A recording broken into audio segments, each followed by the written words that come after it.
నమస్కారం. ఈటీవీ న్యూస్కి స్వాగతం. ముందుగా ముఖ్యాంశాలు. కుంభమేళాను తలపించేలా గోదావరి పుష్కరాలు నిర్వహిస్తామన్న చంద్రబాబు. వెంటనే పనులు ప్రారంభించాలని అధికారులకు సీఎం ఆదేశం. చిత్తూరు జిల్లా నగరిలో నేడు చంద్రబాబు పర్యటన. స్వర్ణాంధ్ర స్వచ్ఛాంధ్ర కార్యక్రమంలో పాల్గొనున్న సీఎం. అనంతరం టీడీపీ కార్యకర్తలతో సమావేశం. మంత్రులు అధికారులతో నేటి నుంచి భట్టి బడ్జెట్ సన్నాహక సమావేశాలు. కొత్త పథకాలకు నిధులు అంచనాలు రూపొందించనున్న ఆర్థిక మంత్రి. ఫోన్ ట్యాపింగ్ కేసులో కీలక అంశాలపై కేటీఆర్ను ప్రశ్నించిన సిట్. బీఆర్ఎస్కు విరాళాలిచ్చిన వ్యక్తుల పేర్లు నిఘా జాబితాలో ఎందుకు ఉన్నాయని ఆరా. ఏపీ మద్యం కేసులో 7 గంటల పాటు మిథున్ రెడ్డిని విచారించిన ఈడీ. రాజ్ కేసిరెడ్డికి 100 కోట్లు ఎందుకు ఇప్పించారని ప్రశ్నించిన అధికారులు. తిరుమల లడ్డు కల్తీ కేసు ఛార్జిషీట్లో విస్తుపోయే నిజాలు. కృత్రిమ నెయ్యి సరఫరా చేశారని తేల్చిన సిట్. 235 కోట్ల రూపాయలు దుర్వినియోగం చేశారని వెల్లడి.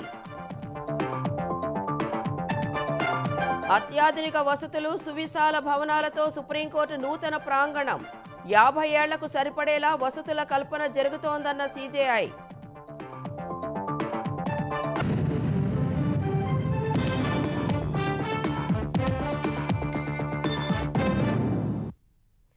కుంభమేళాను తలపించేలా గోదావరి పుష్కరాలు నిర్వహించేందుకు సన్నద్ధం కావాలని అధికారులను ముఖ్యమంత్రి చంద్రబాబు ఆదేశించారు.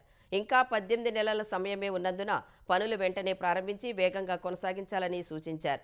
సుమారు 10 కోట్ల మంది భక్తులు వచ్చే అవకాశం ఉందన్న అంచనాలతో తగిన మౌలిక సదుపాయాలు కల్పించాలని నిర్దేశించారు. అఖండ గోదావరి పేరుతో పరిసర ప్రాంతాలను అభివృద్ధి చేయడంతో పాటు పర్యాటక చారిత్రాత్మకమైన ప్రదేశాలకు ప్రాచుర్యం కల్పించాలని సీఎం ఆదేశించారు. గోదావరి పుష్కరాల నిర్వహణపై సచివాలయంలో సీఎం చంద్రబాబు ఉన్నత స్థాయి సమీక్ష నిర్వహించారు. వచ్చే ఏడాది జూన్ 26 నుంచి జూలై 7 వరకు మొత్తం 12 రోజుల పాటు గోదావరి పుష్కరాలు అత్యంత ఘనంగా నిర్వహించేలా ఏర్పాట్లు చేయాలని ఆదేశించారు. ఏపీలో గోదావరి ప్రవహించే 212 కిలోమీటర్ల పొడవునా పుష్కర స్నానాలకు ఇబ్బంది లేకుండా చూడాలని స్పష్టం చేశారు. ప్రస్తుతం ఉన్న 234 ఘాట్లతో పాటు కొత్తగా మరో 139 ఘాట్లు మొత్తం కలిపి 373 ఘాట్లు అభివృద్ధి చేసేలా ప్రణాళికలు రచించినట్లు అధికారులు సీఎంకు వివరించారు. పోలవరం జిల్లాలో 14 ఘాట్లు, ఏలూరు జిల్లాలో 34 ఘాట్లు, తూర్పుగోదావరి జిల్లాలో 102 ఘాట్లు, పశ్చిమ గోదావరి జిల్లాలో 40 ఘాట్లు, కాకినాడ జిల్లాలో 6 ఘాట్లు, డాక్టర్ బిఆర్ అంబేద్కర్ కోనసీమ జిల్లాలో 175 ఘాట్లు అభివృద్ధి చేయాలని నిర్ణయించారు. రాజమహేంద్రవరంలో ముందుగా మోడల్ ఘాట్ నిర్మించి ఆ డిజైన్ల ఆధారంగా మిగిలిన ఘాట్ల నిర్మాణం చేపట్టాలని సీఎం సూచించారు. పుష్కరాలకు సన్నద్ధతగా కర్టెన్ రైజర్ ఈవెంట్ నిర్వహించారన్నారు. ఇప్పటి నుంచే కేంద్రంతో సంప్రదింపులు జరపాలని సూచించారు.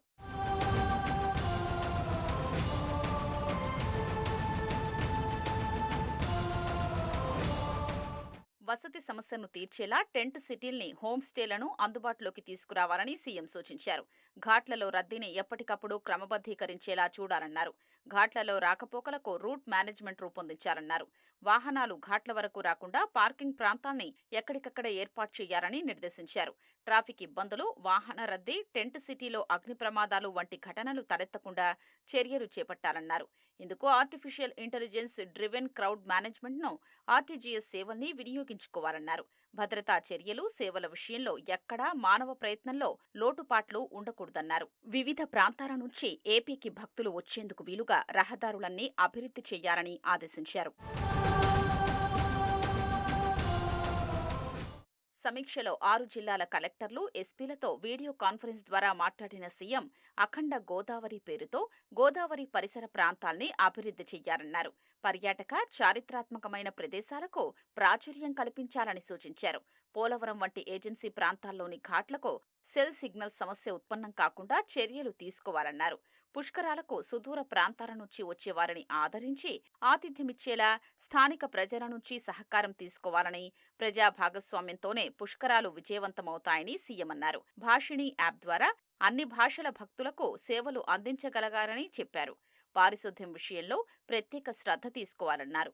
ప్రత్యేక బస్సు సర్వీసులతో పాటు కేంద్రంతో మాట్లాడి రైళ్లు, విమాన సర్వీసులు అదనంగా నడిపేలా చూడాలన్నారు. పుష్కరాలు నిర్వహించే అన్ని ఘాట్లను, ప్రసిద్ధ క్షేత్రాల్ని, సమీప ఖాళీ స్థలాలు, ఇతర మౌలిక వసతుల్ని మ్యాపింగ్ చేయాలని సూచించారు. గోదావరి పుష్కరాలకు విస్తృతంగా ప్రచారం కల్పించాలని సీఎం నిర్దేశించారు. చిత్తూరు జిల్లా నగరిలో నేడు స్వర్ణాంధ్ర స్వచ్ఛాంధ్ర కార్యక్రమంలో ముఖ్యమంత్రి చంద్రబాబు పాల్గొనున్నారు. ఉదయం నగరి పట్టణంలోని జూనియర్ కళాశాలలో ఏర్పాటు చేసిన హెలీప్యాడ్కు చేరుకోనున్న సీఎం శాప్ స్పోర్ట్స్ గ్రౌండ్ నందు ఏర్పాటు చేసిన ప్రజా వేదిక వద్దకు చేరుకుని స్వర్ణాంధ్ర స్వచ్ఛాంధ్ర కార్యక్రమంలో పాల్గొంటారు. బహిరంగ సభ అనంతరం నగరిలోని బాలురు, బాలికల ప్రీ మెట్రిక్, పోస్ట్ మెట్రిక్ సాంఘిక సంక్షేమ వసతి గృహాలను పరిశీలిస్తారు. హాస్టల్ పరిశీలన అనంతరం నగరి ఏరియా ఆసుపత్రికి చేరుకుని ప్రజలతో మాట్లాడనున్నారు. అనంతరం జూనియర్ కళాశాల వద్ద టీడీపీ నాయకులు, కార్యకర్తలతో ఏర్పాటు చేసిన సమావేశంలో పాల్గొంటారు. సమావేశం అనంతరం హెలీప్యాడ్కి చేరుకుని ఉండవల్లికి తిరుగు ప్రయాణమవుతారు. ముఖ్యమంత్రి పర్యటన సందర్భంగా అవసరమైన ఏర్పాట్లను జిల్లా యంత్రాంగం పకడ్బందీగా చేపట్టింది. భద్రతా ఏర్పాట్లను జిల్లా ఎస్పీ తుషార్ డూడి పరిశీలించారు. బందోబస్తు, ట్రాఫిక్ నియంత్రణ, సభా ప్రాంగణ భద్రత, అత్యవసర సేవల ఏర్పాట్లపై పోలీసు అధికారులకు స్పష్టమైన సూచనలు చేశారు. జగన్ పాలనలో ఏపీలో జరిగిన మద్యం కుంభకోణం కేసులో నిందితుడిగా ఉన్న వైసీపీ ఎంపీ మిథున్ రెడ్డిని ఎన్ఫోర్స్మెంట్ డైరెక్టరేట్ దాదాపు 7 గంటల పాటు విచారించి పలు వివరాలు రాబట్టింది. ఇప్పటికే ఏపీ ప్రభుత్వం నియమించిన సిట్టుతో పాటు తమ దర్యాప్తులోనూ వెల్లడైన అంశాలను దగ్గర పెట్టుకుని ప్రశ్నించినట్లు తెలిసింది. సాయిరెడ్డిని 100 కోట్లు ఎందుకు అడిగారని ఈడీ ప్రశ్నించింది. అందుకు ఆయన తగిన సమాధానం ఇవ్వలేదని తెలిసింది. వైసీపీ హయాంలో జరిగిన మద్యం కుంభకోణం కేసులో నిందితుడిగా ఉన్న విజయసాయిరెడ్డిని గురువారం ప్రశ్నించిన అధికారులు కీలక నిందితుడైన వైసీపీ ఎంపీ మిథున్ రెడ్డిని శుక్రవారం హైదరాబాద్లో విచారణకు పిలిచారు. ఉదయం 11 గంటలకు ఈడీ కార్యాలయానికి వచ్చిన మిథున్ రెడ్డి సాయంత్రం 6 గంటలకు తిరిగి వెళ్లిపోయారు. మధ్యలో భోజన విరామం మినహా దాదాపు 7 గంటల పాటు ఆయన్ను ప్రశ్నించారు. కేసుకు సంబంధించి గురువారం జరిగిన విచారణలో విజయసాయిరెడ్డి చెప్పిన విషయాల్ని మిథున్ రెడ్డి ఎదుట ఈడీ అధికారులు ప్రస్తావించారు. ముఖ్యంగా A1 రాజకేశిరెడ్డికి 100 కోట్లు ఎందుకు ఇవ్వాల్సి వచ్చిందని ప్రశ్నించినట్టు సమాచారం. మద్యం విధానం రూపకల్పనలో మిథున్ రెడ్డి పోషించిన పాత్ర, ఆయన భాగస్వామిగా ఉన్న ఇతర వ్యాపార సంస్థల లావాదేవీల వివరాల్ని అడిగారని తెలిసింది. మద్యం డిస్టిలరీలను తమ అదుపాజ్ఞంలో పెట్టుకుని సొంత మద్యం బ్రాండ్లు తయారు చేయించి బ్రూవరేజెస్ ద్వారా అమ్మించి భారీగా లాభాలు కూడగట్టుకున్నారని, ఈ లాభాల్ని ఇతర సంస్థల్లోకి మళ్లించారన్నదే ప్రధాన అభియోగం. ఇందులో మిథున్ రెడ్డి పాత్ర ఉందని భావిస్తున్న ED PLR projects, hood wings తదితర సంస్థల లావాదేవీలు, వాటిలోకొచ్చిన నిధుల గురించి బ్యాంక్ స్టేట్మెంట్స్, ఆధారాల్ని ముందుపెట్టి ప్రశ్నించినట్లు తెలుస్తోంది. అదాన్ డిస్టిలరీస్, PLR ఇండస్ట్రీస్ల మధ్య నగదు బదిలీ జరిగినట్లు ఈడీ అధికారులు గుర్తించారు. వాటి గురించి ప్రశ్నించగా అదంతా వ్యాపార లావాదేవీల్లో భాగంగానే జరిగిందని ఆయన జవాబిచ్చినట్లు సమాచారం. ఈ కేసులో A1 రాజకేశిరెడ్డికి 100 కోట్లు సమకూర్చాలని నాటి వైసీపీ నేత విజయసాయిరెడ్డిని కోరాల్సిన అవసరం ఏమొచ్చింది? మద్యం వ్యాపారంలో పెట్టుబడి కోసమే ఈ డబ్బు సర్దుబాటు చేశారా? ఆ అప్పు తిరిగి ఎలా చెల్లించారని ఈడీ అధికారులు మిథున్ రెడ్డిని ప్రశ్నించారు. అయితే మిథున్ రెడ్డి సూటిగా సమాధానాలు ఇవ్వలేదని తెలిసింది. చాలా ప్రశ్నలకు సమాధానాలు దాటవేశారని, ఈ కేసుతో తనకు సంబంధమే లేదని చెప్పినట్లు సమాచారం. అవసరమైతే మళ్లీ పిలుస్తామని చెప్పి ఈడీ అధికారులు మిథున్ రెడ్డిని సాయంత్రం 6 గంటలకు పంపించారు. అతని వెంట PLR ప్రాజెక్ట్స్ కు చెందిన చంద్రశేఖర్ రెడ్డి, శర్వాణి ఇండస్ట్రీస్ ప్రతినిధులు కూడా ఈడీ కార్యాలయానికొచ్చారు. విచారణ జరుగుతున్నంతసేపు వారు కార్యాలయ ఆవరణలోనే ఉన్నారు. రాష్ట్ర బడ్జెట్ తయారీకి తెలంగాణ ప్రభుత్వం కసరత్తు ప్రారంభించింది. ఇందుకోసం ఉప ముఖ్యమంత్రి భట్టి విక్రమార్క నేటి నుంచి వచ్చే నెల 5 వరకు మంత్రులు, వివిధ శాఖల ఉన్నతాధికారులతో సన్నాహక సమావేశాలు నిర్వహించనున్నారు.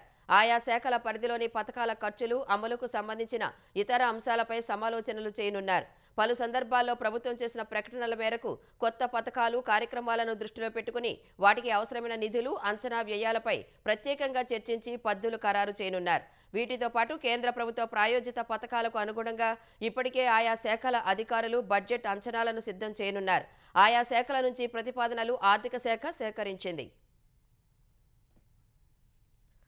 ఫోన్ అక్రమ ట్యాపింగ్ కేసులో మాజీ మంత్రి కేటీఆర్ను సిట్ 7 గంటల పాటు విచారించింది. శుక్రవారం ఉదయం 11 గంటల సమయంలో సిట్ కార్యాలయానికి కేటీఆర్ రాగా సాయంత్రం 6:30 గంటల వరకు విచారణ కొనసాగింది.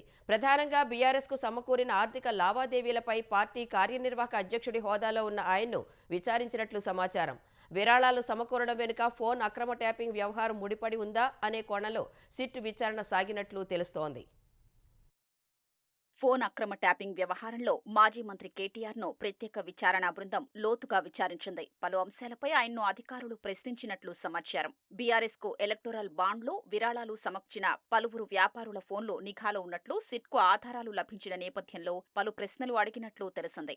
ఆయా ఫోన్ నంబర్లతో ఉన్న జాబితాను కేటీఆర్ ముందుంచి విచారించినట్లు సమాచారం. ఫోన్ అక్రమ ట్యాపింగ్ ద్వారా తమను బెదిరించి బీఆర్ఎస్కు ఎలక్టోరల్ బాండ్లు సమకూర్చేలా చేశారని కొందరు వ్యాపారులు ఇచ్చిన ఫిర్యాదులపై ప్రశ్నించగా అలాంటిదేమీ లేదని కేటీఆర్ బదులిచ్చినట్లు తెలుస్తోంది.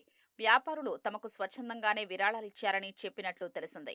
నిబంధనలకు విరుద్ధంగా ప్రభాకర్ రావు పునర్నియామకం జరిగిందని, ఫోన్ అక్రమ ట్యాపింగ్ ద్వారా బీఆర్ఎస్కు లబ్ధి చేకూర్చేందుకే నియమించారనే ఆరోపణలపై కేటీఆర్ను విచారించినట్లు సమాచారం. అయితే ప్రభాకర్ రావు నియామకానికి సంబంధించి జీవోలో తప్పులుంటే అందుకు బాధ్యులైన ఉన్నతాధికారులపై చర్యలు తీసుకోవాలి తప్ప తననెందుకు ప్రశ్నిస్తున్నారని కేటీఆర్ అడిగినట్లు తెలిసింది. ఆ విషయంలో తనను విచారించేందుకు తానేమీ హోంమంత్రిని కాదని చెప్పినట్లు సమాచారం. తాను నిర్వహించిన శాఖలో ఏవైనా తప్పు జరిగినట్లు తెలితే చర్యలు తీసుకోవచ్చని స్పష్టం చేసినట్లు తెలిసింది. వివిధ వర్గాలకు చెందిన వేలాది మందిపై చట్టవిరుద్ధమైన నిఘా కొనసాగిందన్న ఆరోపణలపై పంజాగుట్ట పోలీస్ స్టేషన్లో నమోదైన కేసు దర్యాప్తులో భాగంగానే కేటీఆర్ను విచారించినట్లు హైదరాబాద్ పోలీస్ కమిషనర్ సజ్జనార్ తెలిపారు. ఆయన నుంచి రాబట్టిన సమాచారాన్ని రికార్డుల్లోని సాక్ష్యాధారాలతో విశ్లేషిస్తున్నామని చెప్పారు. ఈ కేసులో సాక్షుల్ని సంప్రదించొద్దని, ప్రభావితం చెయ్యొద్దని కేటీఆర్ను ఆదేశించామన్నారు. అవసరమైతే మళ్లీ విచారణకు పిలుస్తామన్నారు. భద్రతా కారణాల దృష్ట్యా మాత్రమే ఫోన్ ట్యాపింగ్ జరిగిందని, ఏ చట్టవిరుద్ధ కార్యకలాపాలు లేవంటూ కొన్ని మీడియా సంస్థలు నిరాధార కథనాలు ప్రచారం చేస్తున్నట్లు తమ దృష్టికొచ్చినట్లు తెలిపారు. తప్పుడు కథనాలతో దర్యాప్తు సంస్థకు సంబంధాలు లేవని స్పష్టం చేశారు. చట్టాలకు అనుగుణంగా నిష్పక్షపాతంగా సిట్ విచారణ సాగుతోందని, ధృవీకరించని సమాచారాన్ని ప్రచారం చెయ్యొద్దని, అధికారిక మార్గాల ద్వారా రికార్డుల్లో ఉంచిన వాస్తవాల్నే పరిగణలోకి తీసుకోవాలని ప్రజలకు సజ్జనార్ విజ్ఞప్తి చేశారు. ఫోన్ అక్రమ ట్యాపింగ్ కేసు నిందితుడు టాస్క్ ఫోర్స్ మాజీ డీసీపీ రాధాకిషన్ రావును కూడా సిట్ బృందం విచారించింది. కేసుకు సంబంధించి ఓ సాక్షితో ముఖాముఖి జరిగింది. సాక్షి ఇచ్చిన వాంగ్మూలం గురించి రాధాకిషన్ రావును విచారించారు. ఆ వాంగ్మూలంలో వాస్తవాన్ని నిర్ధారించుకునేందుకు ఇద్దరినీ ముందుంచి విచారణ జరిపారు. అయితే సిట్ కార్యాలయంలో కేటీఆర్ విచారణ జరుగుతున్న సమయంలోనే వేరే గదిలో ఈ ముఖాముఖి జరగడంతో కేటీఆర్తోనే రాధాకిషన్ రావు ముఖాముఖి జరిగిందనే ప్రచారమైంది. మాజీ ఐపీఎస్ బీఆర్ఎస్ నేత ఆర్ఎస్ ప్రవీణ్ కుమార్కు హైదరాబాద్ సిపి సజ్జనార్ నోటీసులు జారీ చేశారు. ఫోన్ ట్యాపింగ్ కేసును దర్యాప్తు పర్యవేక్షిస్తున్న సిట్ చీఫ్గా తన ప్రతిష్టను దిగజార్చేలా మీడియాతో మాట్లాడారంటూ సజ్జనార్ నోటీసులు ఇచ్చారు. తనపై చేసిన వ్యాఖ్యలపై వివరణ ఇవ్వాలన్నారు. తెలంగాణ భవన్లో నిర్వహించిన మీడియా సమావేశంలో సజ్జనార్పై 7 క్రిమినల్ కేసులు ఉన్నాయని, అలాంటి వారిని సిట్ చీఫ్గా ఎలా నియమిస్తారని ప్రవీణ్ కుమార్ వ్యాఖ్యానించారు. ఈ వ్యాఖ్యలపై స్పందించిన సజ్జనార్ ఆధారాలు 2 రోజుల్లో సమర్పించాలని నోటీసుల్లో పేర్కొన్నారు. క్రైమ్ నెంబర్లు నమోదైన పోలీస్ స్టేషన్, కేసు స్థితి, కోర్టు వివరాలు, సెక్షన్లు, ఎఫ్ఐఆర్లు కాపీలు సమర్పించాలని స్పష్టం చేశారు. నిర్దేశించిన 2 రోజుల్లో ఈ వివరాలు ఇవ్వకపోతే క్రిమినల్ చర్యలు తీసుకుంటామని సజ్జనార్ పేర్కొన్నారు. తిరుమల లడ్డూ కోసం 2019-24 మధ్య అసలు పాలే లేని నెయ్యి సరఫరా చేశారని సిట్ నిగ్గు తేల్చింది. 5 ఏళ్లలో అక్షరాల 60 లక్షల కిలోల కల్తీ నెయ్యితో 20 కోట్లకు పైగా లడ్డూలు తయారు చేశారని తుది ఛార్జిషీట్లో పేర్కొంది. డైరీలతో చేతులు కలిపిన టీటీడీ ఇంటి దొంగలు 235 కోట్లు దుర్వినియోగం చేశారని వెల్లడించింది. డైరీ ప్రతినిధులతో వైవి సుబ్బారెడ్డి, పిఏ చిన్నప్పన్న బేరసారాలాడి హవాలా మార్గాల్లో లంచాలు స్వీకరించారని తెలిపింది. తిరుమల లడ్డూ ప్రసాదం కల్తీ నెయ్యి సరఫరా కేసు విచారణ ముగిసింది. సిట్ అధికారులు శుక్రవారం నెల్లూరు ఏసీబీ కోర్టులో తుది ఛార్జిషీట్ను దాఖలు చేశారు. 600 పేజీలకు పైగా ఉన్న ఈ అభియోగ పత్రంలో 36 మంది నిందితుల ప్రమేయాన్ని స్పష్టంగా వివరించారు. వైసీపీ హయాంలో 2019-2024 మధ్య తిరుమల తిరుపతి దేవస్థానానికి అసలు నెయ్యే కాని దాన్ని నెయ్యి పేరిట సరఫరా చేశారని సుప్రీంకోర్టు ఏర్పాటు చేసిన సిట్ నిగ్గు తేల్చింది. పాలే లేకుండా పామాయిల్, పామ్ కర్నెల్ ఆయిల్తో సిద్ధం చేసిన పదార్థాన్నే నెయ్యి ముసుగులో సరఫరా చేశారని పేర్కొంది. దానికి నెయ్యి సువాసనలు వచ్చేలా చేసేందుకు బీటా కెరోటిన్ లాంటి రసాయనాల్ని కలిపారని తేల్చింది. ఇలా 5 ఏళ్ల వ్యవధిలో ఏకంగా 60 లక్షల కిలోల కల్తీ నెయ్యి సరఫరా జరిగిందని వెల్లడించింది. దీంతోనే 20.01 కోట్ల శ్రీవారి లడ్డూలు, ఇతర ప్రసాదాలు తయారు చేశారని తెలిపింది. ఈ కుంభకోణంలో 235 కోట్ల టీటీడీ నిధుల దుర్వినియోగానికి పాల్పడ్డమే కాకుండా కోట్ల మంది భక్తుల మనోభావాల్ని దెబ్బతీశారని వివరించింది. కొంతమంది టీటీడీ ఉద్యోగులు, అధికారులు, డైరీ సంస్థల ప్రతినిధులతో కుమ్మక్కై ఈ కల్తీ నెయ్యి సరఫరాలో భాగస్వాములయ్యారని పేర్కొంది. సిట్ అధికారులు మొత్తం 14 నెలల పాటు ఈ కేసు దర్యాప్తు చేశారు. 12 రాష్ట్రాల్లో సోదాలు చేశారు. గతేడాది మే నెలలో తొలి ఛార్జిషీట్ దాఖలు చేసినప్పుడు 24 మందిని నిందితులుగా చేర్చారు. నవంబర్ 23న కోర్టుకు సమర్పించిన మెమోలో టీటీడీ ఉద్యోగులు, డైరీ నిపుణులు కలిపి మరో 12 మందిని నిందితులుగా పేర్కొన్నారు. తమిళనాడు దిండిగల్లోని ఏఆర్ డైరీ నుంచి దర్యాప్తు మొదలైంది. ఆ తర్వాత ఈ వ్యవహారంలో కీలక సూత్రధారులుగా భోలేబాబా, ఓరోగానిక్ డైరీ డైరెక్టర్లు పొమిల్ జైన్, విపిన్ జైన్ ఉన్నారని తేలింది. వీరు ఢిల్లీ, హర్యానా, రాజస్థాన్ నుంచి రసాయనాలు తెప్పించి ఉత్తరాఖండ్లోనే కల్తీ నెయ్యి తయారు చేసి పంపారని విచారణలో వెల్లడైంది. అనంతరం మహారాష్ట్ర, కర్ణాటక, తెలంగాణ, ఉత్తరప్రదేశ్ తదితర రాష్ట్రాల్లో నిందితుల్ని గుర్తించారు. కేసులో తొలుత గతేడాది ఫిబ్రవరి 9న ఏఆర్ డైరీ ఎండీ రాజు రాజశేఖరన్, పొమిల్ జైన్, విపిన్ జైన్, అపూర్వ వినయకాంత్ చావడాను, అనంతరం అజయ్ కుమార్ సుగంధ్, ఆశీష్ అగర్వాల్, హరిమోహన్ రాణాను అరెస్టు చేశారు. కల్తీ నెయ్యి సరఫరా చేసిన ఏఆర్, వైష్ణవి, మాల్గంగా, భోలేబాబా డైరీలకు 251 కోట్లు టీటీడీ సొమ్మును చెల్లించారు. ఈ వివరాలన్నీ అభియోగ పత్రంలో పొందుపర్చినట్లు సమాచారం. టీటీడీ అప్పటి chairman YV Subbareddy PA K Chinna Appanna dairy సంస్థల ప్రతినిధులతో బేరసారాలు జరిపి హవాలా మార్గాల్లో లంచాలు తీసుకున్నారంటూ ఆ లావాదేవీల్ని సిట్ అభియోగ పత్రంలో పొందుపర్చినట్లు సమాచారం. చిన్న అప్పన్న బ్యాంకు ఖాతాల్లో 2019 నుంచి 2024 మధ్య 5 ఏళ్లలో 4.69 కోట్లు జమ కాగా అందులో 4.64 కోట్లు వివిధ ఖాతాలకు మళ్లించారు. కల్తీ నెయ్యి సరఫరా చేసిన సంస్థల నుంచి చిన్న అప్పన్న కిలోకు 25 రూపాయల చొప్పున లంచం డిమాండ్ చేసి అందుకున్నట్లు అభియోగాలు ఉన్నాయి. సిట్ ఈ వివరాలన్నీ అభియోగ పత్రంలో పేర్కొన్నట్లు తెలిసింది. దర్యాప్తులో భాగంగా అప్పటి టీటీడీ చైర్మన్లు వైవి సుబ్బారెడ్డి, భూమన కరుణాకర్ రెడ్డితో పాటు టీటీడీ అప్పటి ఈవో ధర్మారెడ్డిని సిట్ అధికారులు విచారించారు.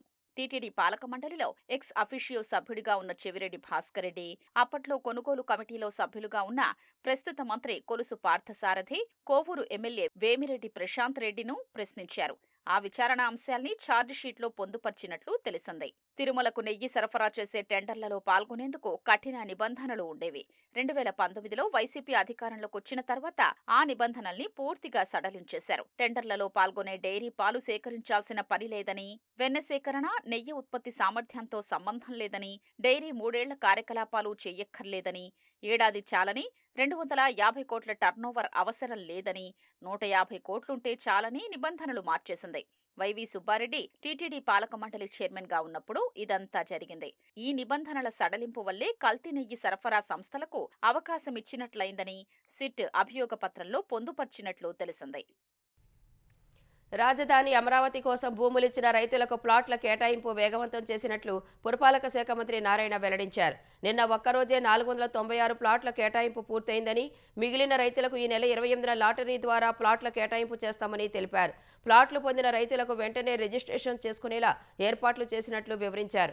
అటు అనధికార లేఅవుట్ల రెగ్యులరైజేషన్కు మరో 3 నెలలు గడువు పొడిగిస్తూ మున్సిపల్ శాఖ ముఖ్య కార్యదర్శి సురేష్ కుమార్ ఆదేశాలు జారీ చేశారు. ఏప్రిల్ 23 వరకు క్రమబద్ధీకరణకు దరఖాస్తు చేసుకునేందుకు అవకాశం కల్పించారు. 10,000 రూపాయలు ఫీజు చెల్లించి దరఖాస్తు చేసుకునేందుకు గడువు పొడిగించారు. ఎల్ఆర్ఎస్ 2025 ద్వారా ఇప్పటి వరకు 61,947 దరఖాస్తులు అందాయన్నారు. లేఅవుట్ల క్రమబద్ధీకరణలో అధికారులు అవినీతికి పాల్పడితే కఠిన చర్యలు తీసుకుంటామని సురేష్ కుమార్ హెచ్చరించారు. మేడారం సమ్మక్క సారలమ్మల జాతరకు కేంద్ర ప్రభుత్వం నిధులు విడుదల చేసింది. కేంద్ర మంత్రి కిషన్ రెడ్డి చొరవతో మేడారం జాతరకు 3,70,00,000 రూపాయలు నిధులను కేంద్రం విడుదల చేసింది. అటు మేడారం జాతర సౌకర్యార్థం ప్రత్యేక రైళ్లు నడపనున్నట్లు దక్షిణ మధ్య రైల్వే ప్రకటించింది. జాతర జరిగే 4 రోజుల పాటు 30 ప్రత్యేక రైళ్లను నడపనున్నట్లు వెల్లడించింది. బీఆర్ఎస్ సీనియర్ నాయకుడి కుటుంబానికి ఆ పార్టీ అధినేత కేసీఆర్ అండగా నిలిచారు. బీఆర్ఎస్ సీనియర్ నాయకుడు, ఉద్యమకారుడు, ములుగు జిల్లా పరిషత్ మాజీ చైర్మన్ కుసుమ జగదీష్ కుటుంబానికి అవసరమైన సహాయాన్ని అందించి భరోసా కల్పించారు.